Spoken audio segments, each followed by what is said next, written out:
All right, everybody, something I haven't done in a couple of weeks. Coffee with Hawk, with your host, Hawk. We haven't figured out the mechanics of it yet, but simply because I can't keep up with the schedule, we're going to be phasing out Coffee with Hawk and Full Potato Friday. So we'll get that finalized over the next couple of weeks. But since we haven't made that announcement yet, I'm going to try to keep up with these a little bit. So I'm doing a similar thing over on our YouTube page. If you guys please go follow our YouTube page. You can just go to YouTube and type in Hawk Podcasts and our YouTube page will pop right up. Because in the event that TikTok is going away, we're trying to build up our following on that. We're at like 75 or 76,000 followers. That's been growing dramatically. We've added about 50,000 new followers on that page over the last couple of months. And we would really, really like to get it to 100,000 followers by the 31st of December. And today's the 12th. So, and we're coming up on a year. Right now marks about 11 months that we've been doing these podcasts. It's been a ridiculous amount of fun. We're keeping Hawk droppings, and we're keeping Hawk After Dark. But the schedule of trying to do 5 podcasts a week while working full time and doing YouTube and TikTok, the schedule was untenable from the very beginning for me. And now that I'm at the point where I'm going to fall over, collapse, and possibly die from exhaustion and the mental and emotional strain of the last year, the campaign and the election and all of that stuff, it's time to dial things back a little bit just so I can still function. So Falcon and I are going to figure that out over the next several days. And I'm not quite sure how we're going to go about doing that, but we're going to get it figured out. So let's dive right in. RFK Jr. wants his daughter-in-law to be a deputy at the CIA. Before you say anything, unlike most, if not all, of Donald Trump's cabinet nominations, apart from Marco Rubio for Secretary of State, his daughter-in-law is actually qualified for this position. She was an undercover CIA operative for over a decade.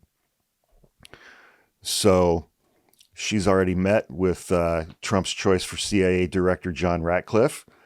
But, part of me is like, she's RFK Jr.'s daughter-in-law, but she's also qualified. And I think it would be a good thing to at least fill some of these positions with people who are actually qualified to do the job they're being nominated for, especially something as important as the CIA. So, we'll see how that develops. AOC, Alexandria Ocasio-Cortez, is trying to become the top Democrat on the House Oversight Committee in the House. That's an extremely important committee. Democrats will be in the minority, but it's still a really important role to be the ranking member. And anybody who's followed her for any amount of time knows that she's qualified for that position. Democrats in the House have seniority. There's a guy who has seniority over her named Jerry Connolly out of Virginia. So, of course, 84-year-old Nancy Pelosi is calling all of the members of the House, the Democratic caucus in the House, and telling them to vote against AOC for this position. I am rapidly reaching my fuck Nancy Pelosi stage. You're 84 years old. What you did this past summer with Joe Biden was amazing. It's commendable. It's time to go. You're 84 years old. You ran him out because he was too old and you're 3 years older than him. And then you're pulling this shit. It's time for you guys to hand the fucking reins off to a younger generation. Period. It's time for Nancy to go. Iranian authorities are prosecuting a female singer for live streaming her own performance while defying religious dress codes. They're prosecuting her for singing in public. and live streaming it. Yeah. Uh, how long before a Republican in a state legislature in a completely red state proposes similar type of thing? Not long. That story I'm not going to cover because it made me angry. A different one. Republicans would not mind if Donald Trump suspended the laws. A new Monmouth poll finds that if Donald Trump did suspend some laws and constitutional provisions, 52% of the public would be bothered a lot by this. That number is down from 65% who felt this way in June. So a 13% drop in people who would be very bothered by Donald Trump suspending the laws or the Constitution.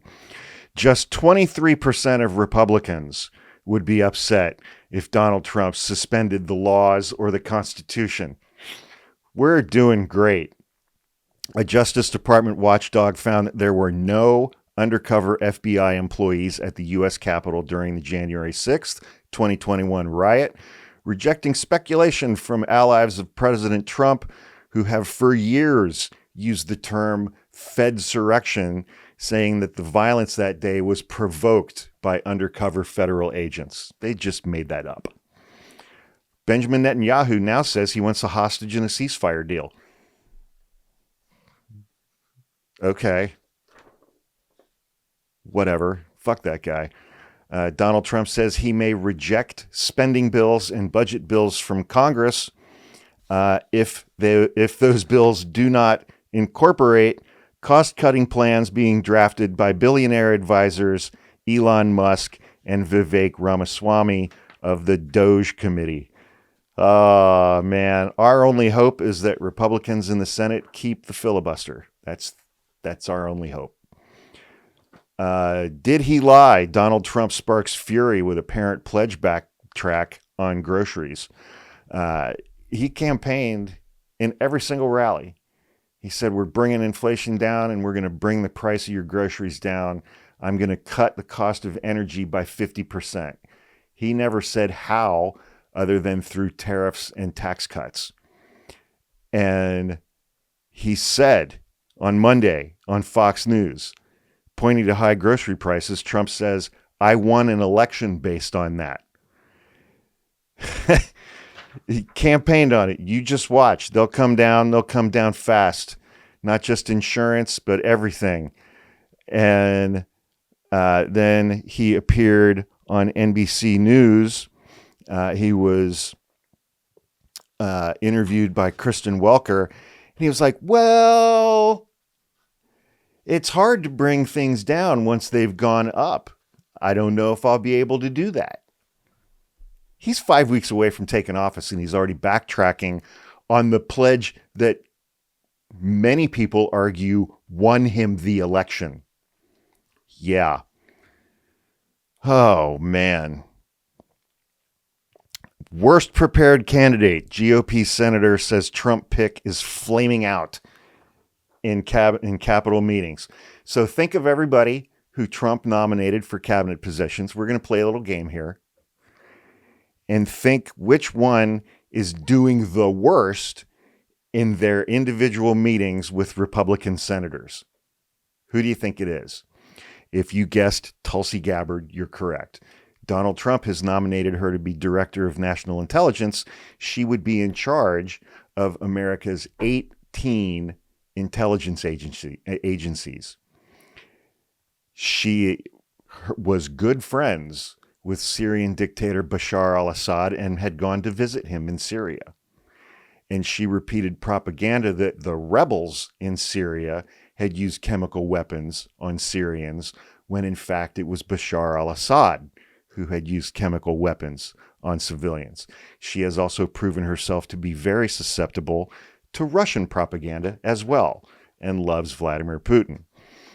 Her interviews have not been going well. One senator told me she was the worst prepared candidate and was kind of trying to get by on her BS personality. So I love that for Tulsi Gabbard. But the scary thing is that she's probably going to get in. That's fucking terrifying. The two most frightening nominations to me are Tulsi Gabbard at DNI and Kash Patel for FBI. Pete Hegseth at Department of Defense, he's just an incompetent boob. And the military, I think, has a lot of checks and things in place. But Kash Patel at FBI and Tulsi Gabbard at DNI just legitimately scare the shit out of me. Steve Bannon gleefully celebrates getting a scalp with Christopher Wray resigning as director of the FBI.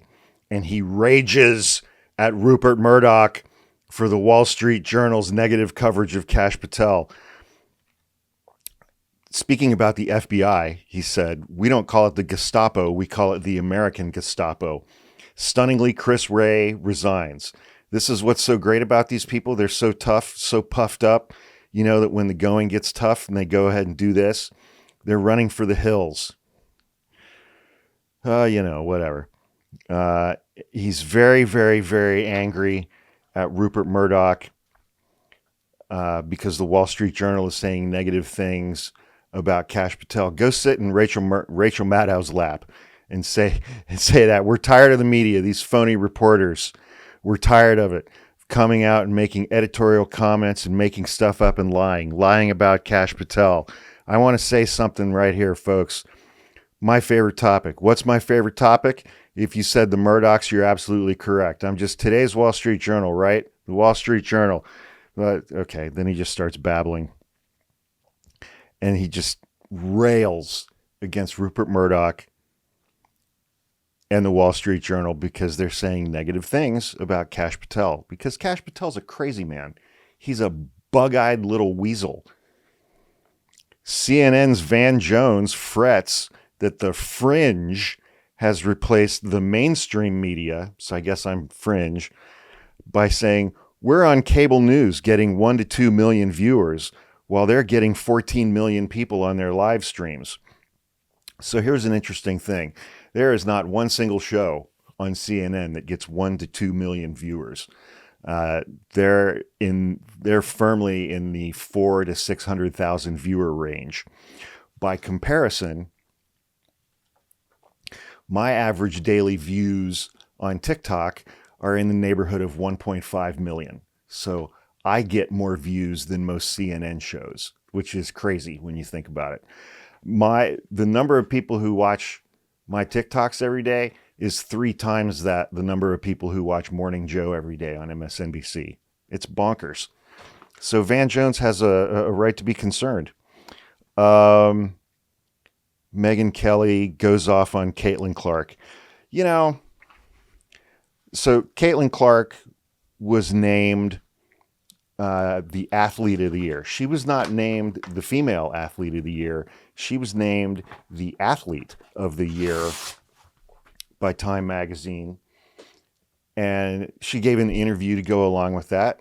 And as part of that interview, I'm going to paraphrase, talking about the NBA. She was like, this league was largely built by African-American women. And I need to use my platform to lift up African-American women in this league. And I intend to do that.